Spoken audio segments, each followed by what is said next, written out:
राज्य सरकार के निर्देशानुसार 1 अप्रैल से महतारी वंदन योजना के केवाईसी के दूसरे चरण का कार्य प्रारंभ होने जा रहा है।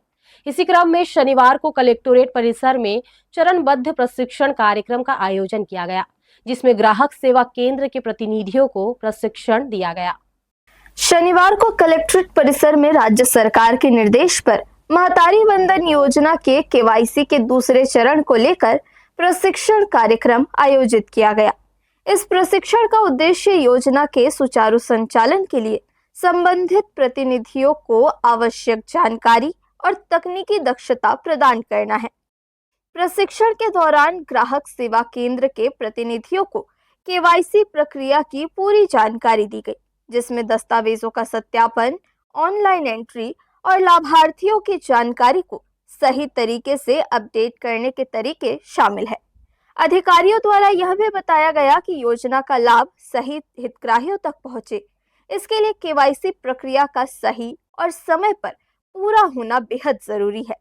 इस अवसर पर प्रशिक्षकों ने प्रतिनिधियों को आने वाली संभावित समस्याओं और उनके समाधान के बारे में भी विस्तार से बताया, ताकि कार्य के दौरान किसी प्रकार की परेशानी ना हो।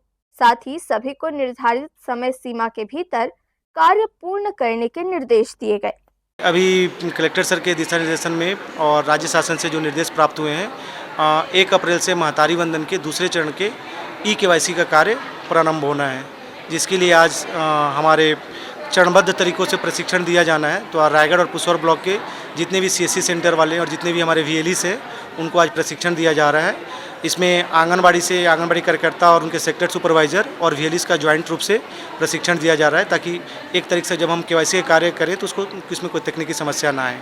महतारी वंदन योजना के तहत महिलाओं को आर्थिक सहायता प्रदान की जाती है, जिससे उनके जीवन स्तर में सुधार हो सके। ऐसे में केवाईसी का यह दूसरा चरण योजना की पारदर्शिता और प्रभावशीलता को सुनिश्चित करने में महत्वपूर्ण भूमिका निभाएगा। इसी के साथ अब महतारी वंदन योजना के दूसरे चरण के केवाईसी कार्य की तैयारी पूरी हो चुकी है, जिससे पात्र हितग्राहियों को योजना का लाभ समय पर और सुचारू रूप से मिल सकेगा। हर्ष न्यूज के लिए श्याम देवकर की रिपोर्ट।